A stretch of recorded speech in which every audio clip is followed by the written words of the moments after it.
મીઠી મધુરી વાત ભાગ આવ્યા આપણે 49 ને તારીખ 2/7/2026 વચનામૃત વડતાલ 10.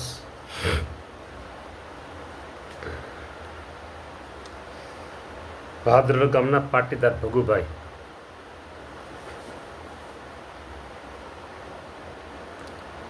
ભાદરણ આવ્યું વીરસદથી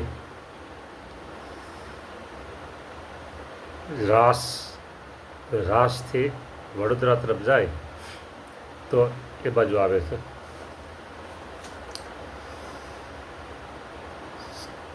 શ્રીજી મહારાજ પ્રત્યેને પ્રશ્ન પૂછ્યો ભગુભાઈએ કે મહારાજ જીવનું કલ્યાણ કેમ થાય? કેટલો સરસ પ્રશ્ન છે. ટૂંકમાં બધી વાત કહી દઉં મહારાજ કે કલ્યાણ કેમ થાય. મહારાજ કે હાવ સીધી ને સાદી વાત છે. કલ્યાણ એટલે હાવ સહેલું કલ્યાણ છે, કાંઈ અઘરું નથી. જો આ પૃથ્વીને વિશે મહારાજ ભગુભાઈના પ્રશ્નનો જવાબ આપે છે. સાંભળો ભગુભાઈ, આ પૃથ્વીને વિશે રાજા રૂપ અને સાધુ રૂપ એ બે પ્રકારે ભગવાનના અવતાર થાય છે. તેમાં રાજા રૂપે જ્યારે પૃથ્વી ઉપર પ્રગટ થાય ત્યારે તો તે 39 લક્ષણે યુક્ત હોય. 39 લક્ષણે યુક્ત રાજા રૂપ ભગવાન હોય.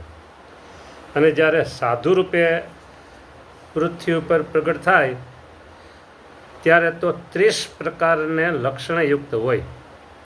અને જે રાજા રૂપે ભગવાન હોય તે તો 64 પ્રકારની કળાએ યુક્ત હોય.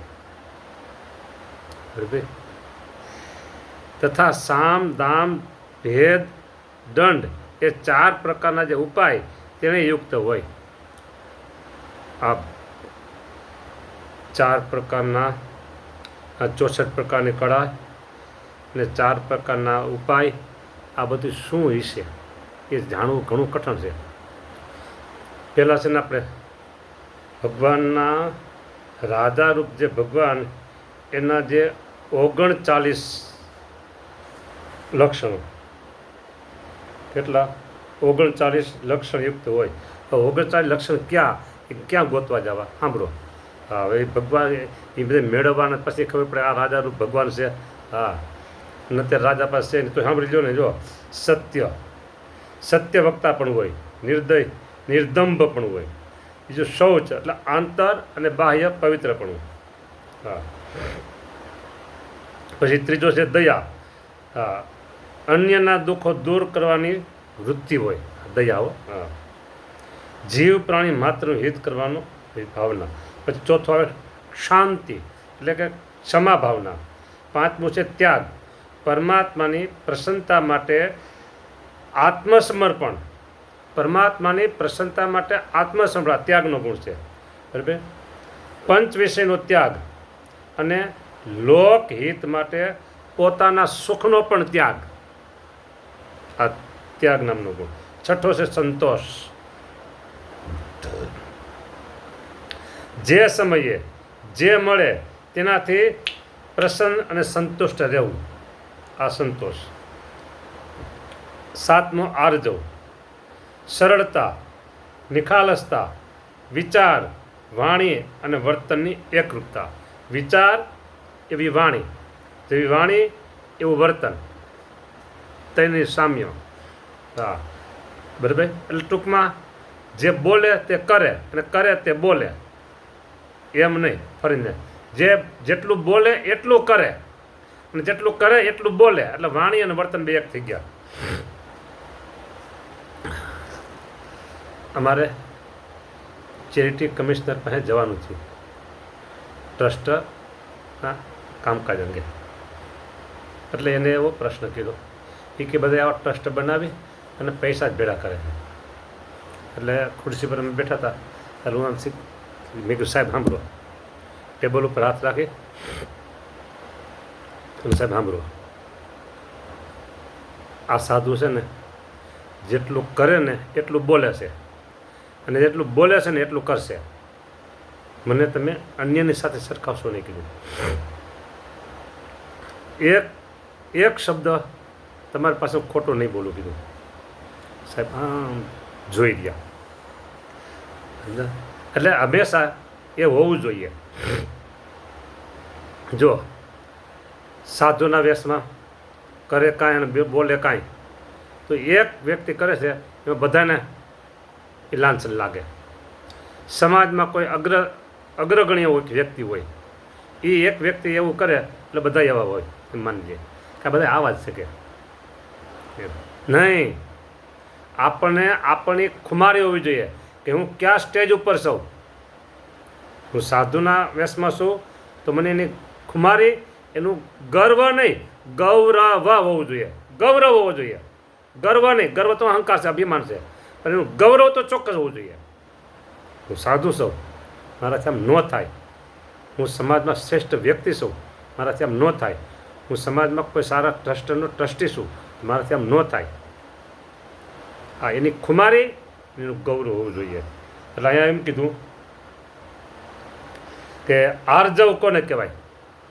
એક તો સરળતા, નિખાલસતા, અને પછી વાણી, વિચાર અને વર્તન ત્રણેય સામ્ય હોવા જોઈએ. વિચાર મગજ આવ્યો પછી એવી વાણી બોલવાની, એવી વાણી બોલ્યા એવું કરવાનું. હા. પછી 8મો સમ, સમ એટલે મનનો સંયમ. દમ ઇન્દ્રિયોનો દમન, ઇન્દ્રિયોનો સંયમ. હા.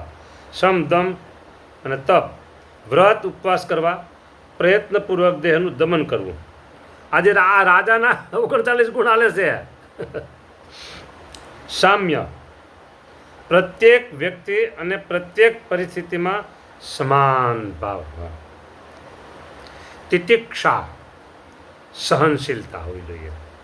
ઉપરતી એટલે વિવિધ ભોગમાંથી વૃત્તિ પાછી વાળવી. 14મો ગુણ છે શ્રુતમ, શાસ્ત્રના અર્થનું યથાર્થ જ્ઞાન હોવું જોઈએ. હા, શાસ્ત્રના અર્થનું યથાર્થ જ્ઞાન હોવું જોઈએ. ન આવડે તો એમ કે મને ખબર નથી, પણ અગડમ બગડમ ન કરાય. હા. જ્ઞાનમ, હા એટલે સર્વજ્ઞપણું. વિરક્તિ એટલે વૈરાગ. ઐશ્વર્યમ એટલે સર્વ જીવ પ્રાણીનું નિયંતાપણું. શૌર્યમ શૂરવીરપણું. તેજ પ્રભાવ, અન્યનો પરાભવ કરવાનું સામર્થ્ય. તેજ અન્યનો પરાભવ કરવાનું સામર્થ્ય. હા એ કહે પ્રભાવ. બલ અનંત કોટી બ્રહ્માંડને ધારણ કરવાનું સામર્થ્ય. આ રાજાને બધું. હા એટલે રાજારૂપ ભગવાન છે ને એટલે. હા. સ્મૃતિ સ્મરણ શક્તિ. સ્મૃતિ એટલે કે સ્મરણ શક્તિ. ભક્તોના અપરાધોને ભૂલી ગુણોને યાદ રાખવા પણ. એ સ્મૃતિ. ભક્તોની ભૂલ ભૂલી જવાની, ભૂલને ભૂલી જવાની. હા, એના ગુણને યાદ કરવાના. 22 સ્વાતંત્ર્ય એટલે કોઈના આધારની જરૂર ન હોવા પણ. કૌશલમ નિપુણતા, કુશળતા. કૌશલ. ક્રાંતિ નહીં, ક્રા અને કા બે ફેર છે એટલે કાંતિ. અલૌકિક સૌંદર્ય. ધૈર્ય, ધીરજ. માર્દવમ ચિત્તની કોમળતા. હા. પ્રાગલ્ભ્ય એટલે પીઢતા.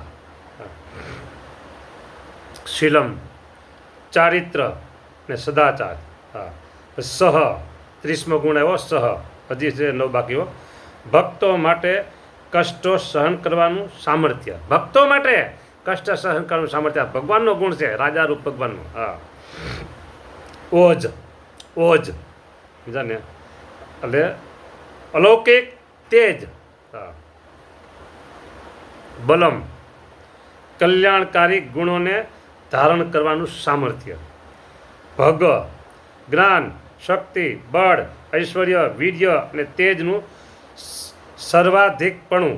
આને કહેવાય ભગ. ભગવાનના 6 ગુણમાં ભગ. જ્ઞાન, શક્તિ, બળ, ઐશ્વર્ય, વીર્ય અને તેજનું સર્વાધિકપણું.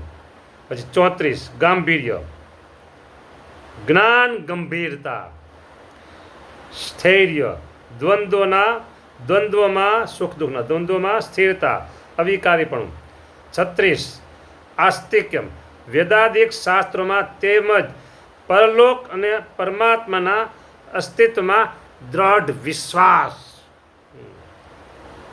કીર્તિ, યશ, માન, પૂજાની યોગ્યતા, અનહંકૃતિ આ છેલ્લો ગુણ 39મો, અહંકારનો અભાવ અને નિર્માનીપણું.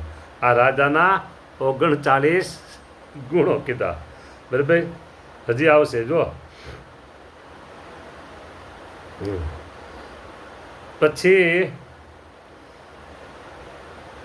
જ્યારે સાધુ રૂપે પૃથ્વી પ્રગટ થાય ત્યારે તો 30 પ્રકારના લક્ષણે યુક્ત હોય. લ્યો, હવે 30 પ્રકારના લક્ષણ સાધુના હા 39 અને 30 તો હવે 30 લક્ષણ હોતે આપણે ભેગા ભેગું જાણી લો. કૃપાલુ એટલે દયાળુ, સર્વદેહીના અકૃત દ્રોહ એટલે કોઈનો પણ દ્રોહ નહીં કરનાર. સાધુમાં તો બધી આવું જ આવશે. હા, તિતિક્ષુ દ્વંદ્વને સહન કરનાર, સત્યસાર સત્યને જ મુખ્ય માનનાર, અનવદ્યાત્મા દોષ રહિત મનવાળા. 6 સમ સર્વમાં સમદ્રષ્ટિવાળા. 7 સર્વોપકારક સર્વ ઉપર ઉપકાર કરનારા. 8 કામેન રહતધિ એટલે વિષય ભોગથી બુદ્ધિમાં વિકાર નહીં કરનાર, વિકાર નહીં પામનાર. પછી 9 દાંત ઇન્દ્રિયોનું દમન કરનાર. 10 મૃદુ કોમળ ચિત્તવાળા. 11 શુચિ અંતર અને બાહ્ય પવિત્રપણે. રાજાનો ગુણ આમાં આવ્યો છે. બે લગભગ તો સામાન્ય આવશે, થોડા ઘણો ફેરફાર થાય. અકિંચન પરિગ્રહ રહી. 13 અનિહ કોઈ પણ પ્રકારની લૌકિક ઈચ્છાએથી રહી. અનિહ એટલે ઈચ્છા નહીં કોઈ પ્રકારની. 14 મિત ભૂખ અલ્પાહાર. શાંત મનનું નિયંત્રણ કરનાર. સ્થિર દ્વંદ્વમાં સ્થિરતા, શોક દુઃખ માન અપમાન એ દ્વંદ્વમાં સ્થિરતા અને અવિકારી. એવું આવ્યું તો આમાં આવ્યું. મચ્છરણ ભગવાનને અનન્ય ભાવથી આશ્રિત. 18 મુનિ મનનશીલ એટલે મુનિ. 19 અપ્રમત્ત એટલે પ્રમાદ રહિત સાવધાન. 20 ગંભીરાત્મા જ્ઞાન ગંભીર.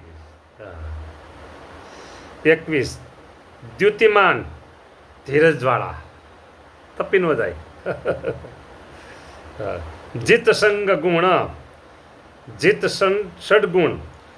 જીત ષડગુણ 6 ગુણ ક્યાં?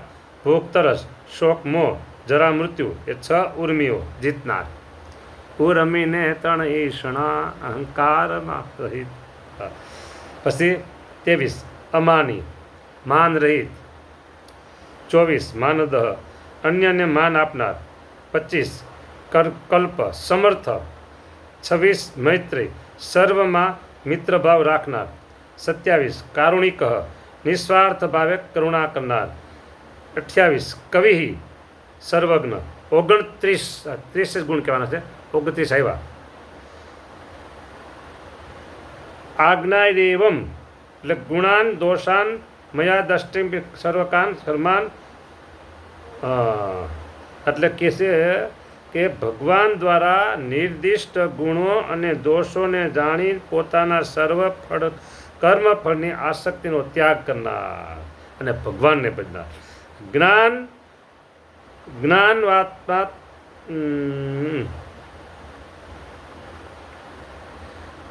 ભગવાનના સ્વરૂપ સ્વભાવ અને વિભૂતિને યથાર્થપણે જાણીને અનન્ય ભાવથી ભગવાનની ભક્તિ કરનાર. એવી રીતે સાધુના 30 લક્ષણ છે જે આ ભાગવતમાં કહેલા છે એ તમારે આગળ વર્ણન કર્યા. આ લક્ષણની વાત રાજકોટ ગુરુકુળથી પ્રસિદ્ધ થયેલી સ્વામીની વાતો એમાં પણ આ ગુણો આવે છે. કયા પ્રકરણ ખબર નથી, પણ અત્યારે તમે આવી સાંભળી લીધું, તમે આ પૂરું થઈ ગયું. હવે વિશેષ વાત કરવાની છે, પણ નેક્સ્ટ અહીંયા પૂરું કરું છું. જય સ્વામિનારાયણ.